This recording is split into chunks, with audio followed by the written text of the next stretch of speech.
ఇప్పుడు ఎవరైనా మన ఇంటికి వస్తే అంతా కూర్చుని హెల్త్ రిపోర్ట్స్ చూసుకుంటూ నీ బీపీ ఎంత షుగర్ ఎంత అని మాట్లాడుకుంటున్నాం. కానీ ఒకప్పుడైతే సరదాగా అందరం పాత ఫోటో ఆల్బమ్స్ చూసుకుంటూ కూర్చునేవాళ్ళం.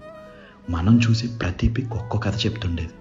ఫోటో ఆల్బమ్స్ అంటే they were not just collections of pictures, treasure of emotions and memories. మనల్ని గతాన్ని తీసుకుని వెళ్ళే ఒక టైం మెషిన్. అమ్మ నాన్న పెళ్లి ఫోటోలు, నాన్న బైక్ మీద కూర్చున్న బెల్ బాటమ్ లుక్స్, అమ్మ లంగావని ఫోటోలు, లుంకీ అండ్ టవల్తో తాతగారి ఫోటోలు, చెడ్డీలు లేకుండా మనవి, ఇలా బోల్డ్ అన్ని. ఈ ఆల్బమ్స్ అనేవి మనల్ని వదిలి వెళ్ళిపోయిన వారి మిగిలిపోయిన గుర్తులు. వాళ్ళు నవ్వుతున్న పిక్స్ అన్నీ అలా చూస్తూ ఉంటే ఒక్క క్షణం కళ్ళ ముందు మెదులుతాయి వాళ్ళతో గడిపిన క్షణాలన్నీ.